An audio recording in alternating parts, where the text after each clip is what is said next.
ಗುರು, ನಿಮ್ಮೆಲ್ರಿಗೂ ಮರ್ಯಾದಾ ಪುರುಷೋತ್ತಮ ಶ್ರೀರಾಮಚಂದ್ರನ ಜನ್ಮಭೂಮಿಗೆ ಸ್ವಾಗತ ಸುಸ್ವಾಗತ.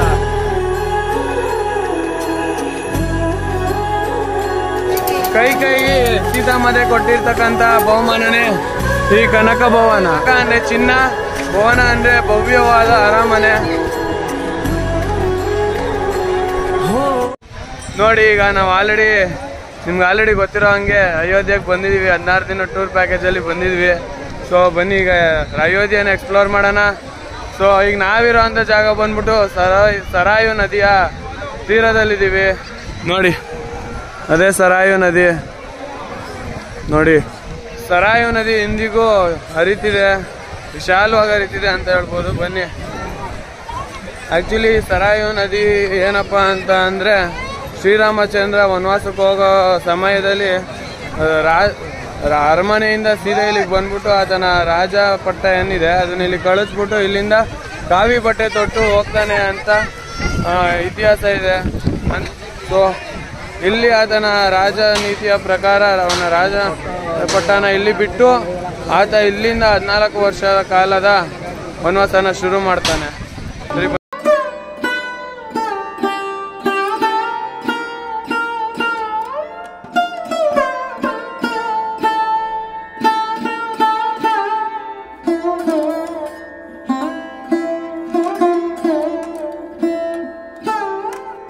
ವೀಣೆದು ದೊಡ್ಡ ಸ್ಕಲ್ಪ್ಚರು. ಅದು ಆ್ಯಕ್ಚುಲಿ ಲತಾ ಮಂಗೇಶ್ಕರ್ ಅವರ ನೆನಪಿಗೋಸ್ಕರ ಕಟ್ಟಿರ್ತಕ್ಕಂಥದ್ದು. ಅಯೋಧ್ಯೆಯಲ್ಲಿ ಲತಾ ಮಂಗೇಶ್ಕರ್ ಅವರ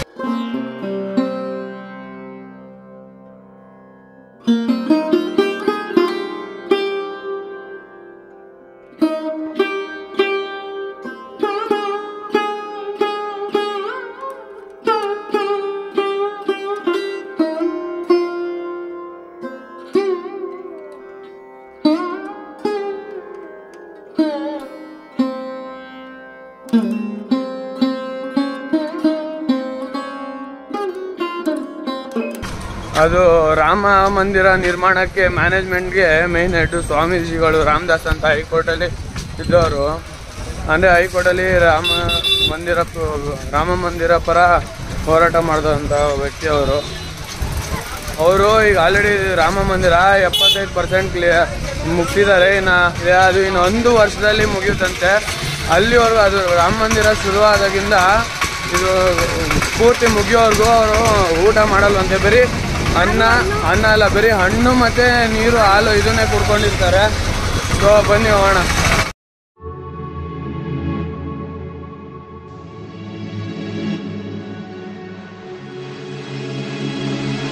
ಗುರು, ನಾನೇನು ಹೇಳಿದ್ದೆ ಇದು ಆಂಜನೇಯ ದೇವಸ್ಥಾನ ಅಂತ. ಬಟ್ ಇದು ಆಂಜನೇಯ ದೇವಸ್ಥಾನ ಅಲ್ಲ. ಅಯೋಧ್ಯೆ ರಾಮ ಮಂದಿರಕ್ಕೋಸ್ಕರ ಹೈಕೋರ್ಟಲ್ಲಿ ಹೋರಾಡಿರ್ತಕ್ಕಂಥ ಸ್ವಾಮೀಜಿಗಳು ಇಲ್ಲಿದ್ದಾರೆ. ಆ್ಯಕ್ಚುಲಿ ಸ್ವಾಮೀಜಿಗಳೇ ಇದ್ದಾರೆ ಇಲ್ಲಿ. ಹೋಗ್ಬಿಟ್ಟು ಅವ್ರ ದರ್ಶನ ಪಡ್ಕೊಂಡು ಅವ್ರ ಆಶೀರ್ವಾದ ತಗೊಂಡು ಸೊ ಈಗ ಹೊರಗಡೆ ಬಂದಿದ್ದೀವಿ.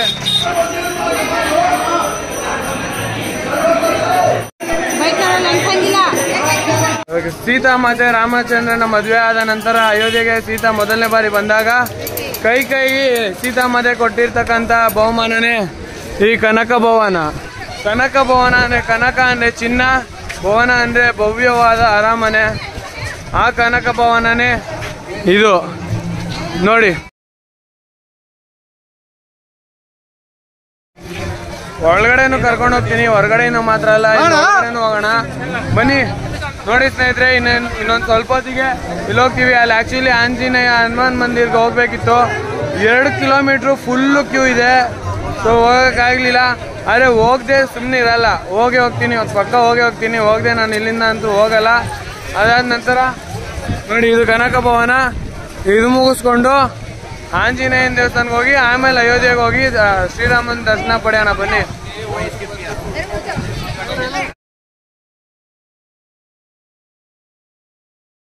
ಗುರು ನೋಡ್ರಿ, ಇದೇ ಕನಕ ಭವನ ಎಂಟ್ರಿ ಆದ್ವಿ. ಇದು ಮುಖ್ಯ ದ್ವಾರ. ಇಲ್ಲಿಂದ ಎಂಟ್ರಿ ಆಗಿದ ತಕ್ಷಣ ನಮ್ಗೆ ಈ ಥರ ಸಿಗುತ್ತೆ ನೋಡೋಕ್ಕೆ.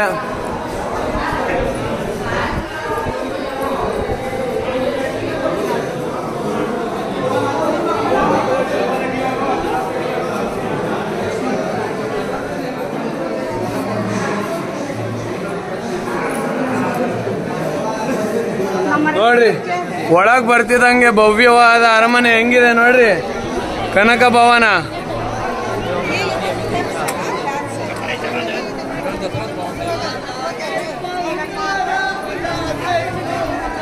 ನೋಡಿದ್ರಲ್ಲ, ಆಗಿನ ಕಾಲದಲ್ಲಿ ಇಂಥ ಒಂದು ಭವ್ಯವಾದ ಅರಮನೆನ ಗಿಫ್ಟ್ ಆಗಿ ಕೊಟ್ಟಿದಾರಂದ್ರೆ ಅರ್ಥ ಮಾಡ್ಕೊಳ್ರಿ ಅದಿನ್ ಹೆಂಗಿರ್ಬೇಕು ಅಂತ. ನೋಡ್ರಿ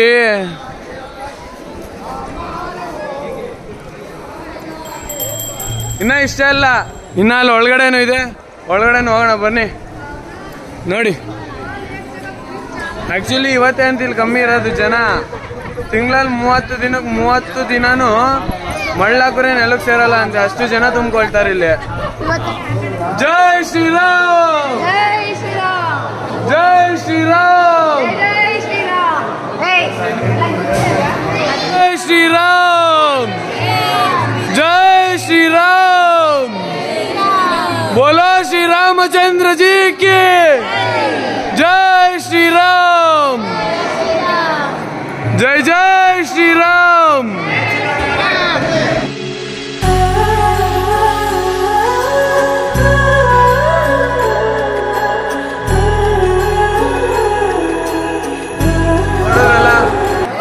ನೋಡಿ ನೀವು ಮತ್ತೆ ಮತ್ತೆ ರಿವೈಂಡ್ ಮಾಡ್ಕೊಂಡು ನೋಡ್ರಿ, ಚೆನ್ನಾಗಿದೆ ದೇವರು.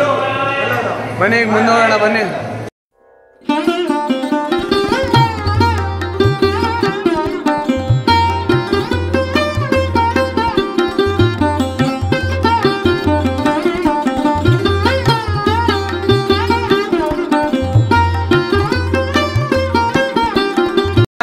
ನೋಡಿ ಫುಲ್ ಎಲ್ಲ ಕ್ಯೂ ಸಿಸ್ಟಮು. ಇನ್ನ ನಿರ್ಮಾಣ ಅಂತಸ್ತಿನಲ್ಲಿ ಇದ್ರು ಹೋಗೋಣ ಬನ್ನಿ. ನೋಡ್ರಿ ಹಿಂಗೆ ಹೋಗಿ ಅಲ್ಲೋಗಿ ಡೆಪಾಸಿಟ್ ಮಾಡಬೇಕು. ಫೋನ್ ಡೆಪಾಸಿಟ್ ಮಾಡೋವರೆಗೂ ನಾನು ನಿಮ್ಮ ಜೊತೆ ಇರ್ತೀನಿ, ನೀವು ನಮ್ಮ ಜೊತೆ ಅಂತ ಹೇಳ್ತೀನಿ.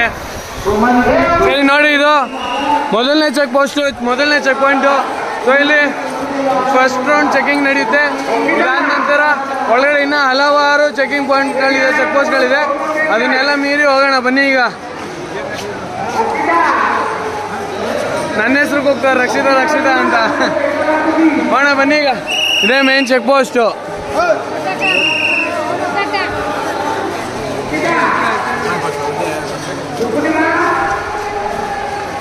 ನೋಡ್ರಿ ಇಲ್ಲಿ ಚೆಕ್ ಮಾಡಿಕೊಂಡು ಒಳಗಡೆ ಹೋಗೋದು. ಇದನ್ನ ಎಂಟ್ರೆನ್ಸ್ ಚೆಕ್ ಪೋಸ್ಟ್ ಅಷ್ಟೇ, ಇನ್ನು ಒಳಗಡೆ ಇನ್ನೂ ಟೈಟ್ ಸೆಕ್ಯೂರಿಟಿ ಇರುತ್ತೆ. ಅದನ್ನೆಲ್ಲ ಬೇಸಿ ಹೋಗ್ಬೇಕೀಗ. ನೋಡ್ರಿ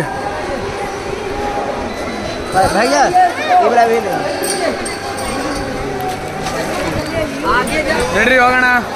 ನಮ್ಮ ಬ್ಯಾಗ್ ಈಗ ಅಲ್ಲಿ ಮುಂದೆ ಬಂದಿದೆ, ತಗೊಳ್ಳೋಣ. ಏನು ಎಸಿತಾರೆ, ಏನು ಕೊಡ್ಸಿದ್ದಾರೆ ಅನ್ನೋತಾರ. ಏನಾದ್ರು ಹೊಡೆದವ್ರೆ ಹಾಳಾದ್ರೆ ಏನು ಇವ್ರು ಕೊಡುತ್ತಾರೆ ತಿರ್ಗಾ ಬಂದು ನಮ್ದು ಐಟಮ್ಸು. ನೋಡ್ರಿ ಫಸ್ಟ್ ಚೆಕ್ ಪೋಸ್ಟ್ ಮುಗಿಸಿದ ತಕ್ಷಣ ಒಳಗಡೆ ಬಂದ್ರೆ ಹಿಂಗಿರುತ್ತೆ. ಹೋಗೋಣ ಬನ್ನಿ ಒಳಗಡೆ. ಗುರು ಕೊನೆಗೂ ದರ್ಶನ ಮುಗಿಸ್ಕೊಂಡು ಹೋಗ್ತಾ ಇದೀವಿ, ಹೊರಗಡೆ ಬರ್ತಾ ಇದೀವಿ. ನೋಡಿ ಇಲ್ಲೇ ಎಕ್ಸಿಟು. ಆ್ಯಕ್ಚುಲಿ ಎಕ್ಸಿಟ್ ಗೇಟಿಂದ ಒಳಗಡೆ ಎಂಟ್ರಿ ಹೋಗ್ಬೋದು, ಚಾನ್ಸ್ ಇದ್ರೆ ಮಾತ್ರ ತಪ್ಪಿಸ್ಕೊಂಡು ಹೋಗ್ಬೋದು. ಬಟ್ ಸುಮ್ಮನೆ ಯಾಕೆ ತಗ್ಲಾಕೊಂಡು ಆಮೇಲೆ ಕಷ್ಟ ಆಗುತ್ತೆ. ನೋಡ್ರಿ ಎಕ್ಸಿಟ್ ಪಾಯಿಂಟ್ ಇದು. ಸೊ ನಿಮಗೆ ಒಳಗಡೆ ಕರ್ಕೊಂಡು ಹೋಗಿ ತೋರ್ಸೋಕ್ಕಾಗಲಿಲ್ಲ, ಇಲ್ಲಿ ಒಂದು ಸ್ಕ್ರೀನ್ ಮೇಲೆ ಪಬ್ಲಿಷ್ ಆಗ್ತಿದೆ. ಸೊ ಅದನ್ನು ತೋರಿಸ್ತೀನಿ ನೋಡಿ.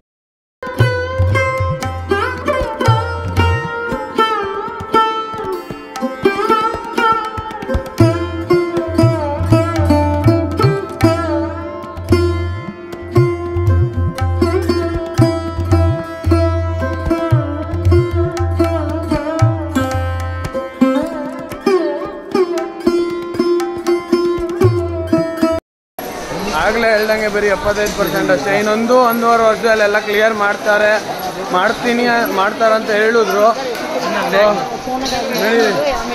ಇನ್ನು 1.5 ವರ್ಷ 2 ವರ್ಷ ಬಿಟ್ಕೊಂಡು ಮತ್ತೆ ಬರೋಣ, ಮತ್ತೆ ಬರ್ತೀನಿ. ಆ್ಯಕ್ಚುಲಿ ಆ ದಿನ ಮೇಲ್ಗಡೆ ಕಳಸ ಇಟ್ಟೇ ಇಲ್ಲ, ಇನ್ನೂ ನಿರ್ಮಾಣ ಹಂತದಲ್ಲೇ ಇದೆ. ಆದ್ರೂ ಇಷ್ಟು ಬೇಗ ಇನಾಗ್ರೇಟ್ ಮಾಡಬಾರ್ದಿತ್ತು. ಫುಲ್ ಒಂದ್ಸತಿ ಕ್ಲಿಯರ್ ಆಗಿದ ತಕ್ಷಣ ಮಾಡಿದ್ದಿದ್ರೆ ಇನ್ನೂ ಚೆನ್ನಾಗಿರೋದು, ಇನ್ನೂ ಜನ ಬರೋರು. ಇನ್ನೂ ಅರ್ಧ ಆಗಿರೋದಕ್ಕೆ ಸಿಕ್ಕಾಪಟ್ಟೆ ಜನಗಳು. ಆ್ಯಕ್ಚುಲಿ ಮುಂಚೆ ಒಳಗಡೆ ಫೋನ್ ಅಲೋ ಮಾಡ್ತಿದ್ರಂತೆ, ಬಟ್ ಇವಾಗ ಜನ ಜಾಸ್ತಿ ಆಗಿರೋದ್ರಿಂದ ತಿರ್ಗಾ ಫೋಟೋಸ್ ತಗೊಳ್ತಾ ನಿಂತ್ಕೊಂಡ್ರೆ ಇನ್ನೂ ರಶ್ ಜಾಸ್ತಿ ಆಗುತ್ತೆ ಅಂದ್ಬಿಟ್ಟು ಫೋನ್ಗಳನ್ನ ಅಲೋ ಮಾಡ್ತಾಯಿಲ್ಲ ಒಳಗಡೆ. ಅದೊಂದೇ ರೀಸನ್ನು. ತಿರ್ಗಾ ಎಲ್ಲರೂ ಫೋನ್ ಹಿಡ್ಕೊಂಡು ನಿಂತ್ಕೊಂಡ್ರೆ ಇನ್ನೂ ರಶ್ ಜಾಸ್ತಿ ಆಗುತ್ತೆ, ನಿಧಾನಕ್ಕೆ ಆಗುತ್ತೆ, ಸ್ಲೋ ಮಾಡ್ತಾರೆ ಅಂತ ಅಂದ್ಬಿಟ್ಟು ಈಗ ಫೋನ್ ಅಲೋ ಮಾಡ್ತಿಲ್ಲ ಎಲ್ಲ ಕಡೆ. ಏನಾ ಇವಾಗ ಗೊತ್ತಾಯ್ತು ಅಯೋಧ್ಯೆನಲ್ಲಿ ಏನು ಫೋನ್ ಅಲೋ ಮಾಡ್ತಿಲ್ಲ ಒಳಗಡೆ ಅಂತ. ಮುಂಚೆ ಮಾಡ್ತಿರೋ ಬಟ್ ಇವಾಗ ಮಾಡ್ತಿಲ್ಲ. ನೋಡ್ರಿ ಗೋಡೆ ಮೇಲೆಲ್ಲ ಹೆಂಗೆ ಕೆತ್ತಿದ್ದಾರೆ.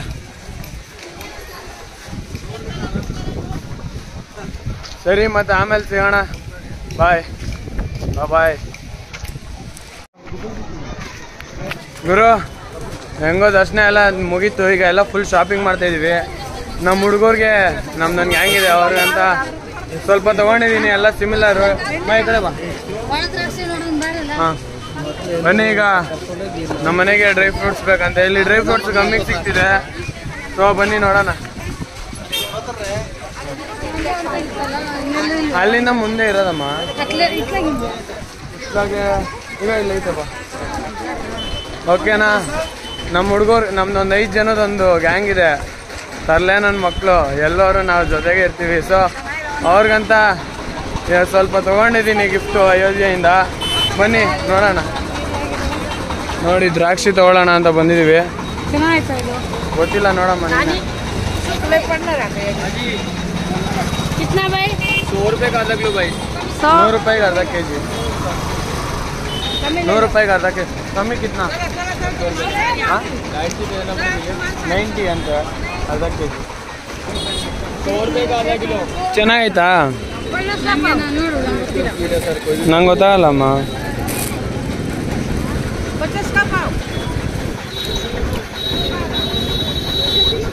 ಚೆನ್ನಾಗೈತೆ. ಗುರು ಈಗ ಪೇಮೆಂಟ್ ಆಯಿತು. ನೆಕ್ಸ್ಟು ಅಲ್ಲಿ ಹೋಗ್ತಾ ಸಿಕ್ಕಾಪಟ್ಟೆ ಬಿಸಿಲಿ ಏನಾರು ಒಂದು ಸ್ವಲ್ಪ ಕುಡಿಯೋಣ. ವಾಯ್ಸು ಫುಲ್ ಚೇಂಜ್ ಆಗಿಬಿಟ್ಟಿದೆ. ಆದರೂ ಕಷ್ಟಪಟ್ಕೊಂಡು ಇಷ್ಟಪಟ್ಟು ಮಾತಾಡ್ತಾ ಇದ್ದೀನಿ. ಸರಿ ಬನ್ನಿ ನಮ್ಮ ಮುಂದಕ್ಕೆ ಹೋಗ್ಬಿಟ್ಟು ಜ್ಯೂಸು ಅಥವಾ ಏನಾರು ಒಂದು ಕುಡಿಯೋಣ. ನಮ್ಮಮ್ಮ ಚೈನ್ ನೋಡ್ತಿದ್ದಾರೆ. ಹೇಳಿ ನಿಮಗೆ ಇದು ಕೇಳ್ತೀನಿ. ಇದು ನೋಡ್ರಿ ಇವಾಗ. By O by ಏಕಿತ್ನಾ? 80 रुपये. ನೋಡ್ಗುರು ಈಗ ಹೇಳಿದ್ನಲ್ಲ 80 ಅಂತ.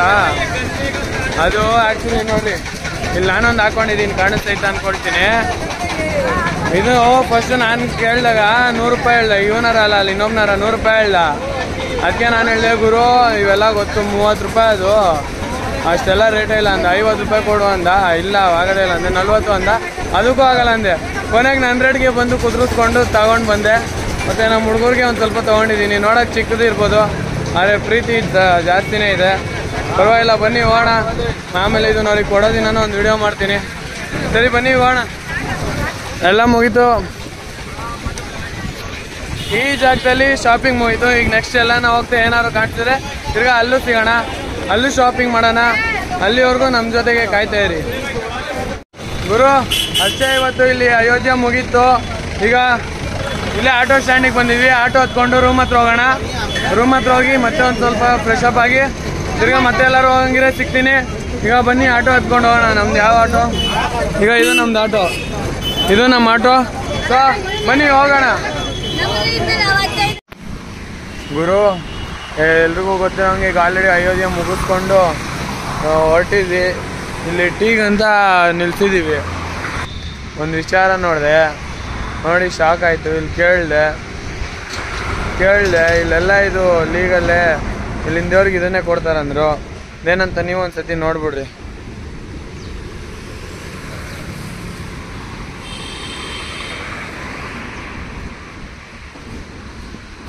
ನೋಡ್ತಾ ಇದ್ದೀರಲ್ಲ ಇವು ಅಷ್ಟು ಅದೇ. ಏನಪ್ಪ ಅಂದರೆ ಬಂಗಿ ಸೊಪ್ಪು ನಮ್ಮ ಕಡೆ ಎಲ್ಲ ಒಂಚೂರು ಬೆಳ್ಚೂರು ಹಂಗೆ ಹಿಂಗೆ ಅಂತ ಇದು ಮಾಡ್ತಾರೆ. ಬಟ್ ಇಲ್ಲಿ ನೋಡಿದ್ರೆ ನೋಡ್ರಿ ಅದಷ್ಟೇ ಅಲ್ಲ, ಅಲ್ಲಿಂದ ಅಲ್ಲೇ ಅಲ್ಲ, ಅಲ್ಲಿ ಹಿಂದ್ಗಡೆ ಫುಲ್ ಈ ಬಿಲ್ಡಿಂಗಿಂದ ಆ ಕಡೆ ಇರೋದೆಲ್ಲ ಫುಲ್ ಅದೇ. ಒಳ್ಳೆ ನಮ್ಮ ಕಡೆ ಕಾಂಗ್ರೆಸ್ ಗಿಡ ಬೆಳೆಯಲ್ವಾ, ಕಾಂಗ್ರೆಸ್ ಗಿಡ ಆ ಥರ ಇಲ್ಲಿ ರೋಡಲ್ಲೆಲ್ಲ ಬೆಳ್ಕೊಬಿಡೈತೆ ಗುರು. ನೋಡಿ ಇಲ್ಲಿ ಇದು ಯಾವುದೋ ಒಂದು ಹೈವೇ ಇದು, ಓಕೆನಾ? ಈ ಹೈವೇನಲ್ಲಿ ಸೈಡ್ ನೋಡಿದ್ರೆ ಹೆಂಗ್ ಬೆಳ್ಕೊಂಡೈತೆ ನೋಡಿ ನೋಡಿ, ಫುಲ್ ಅದೇ ಇದು.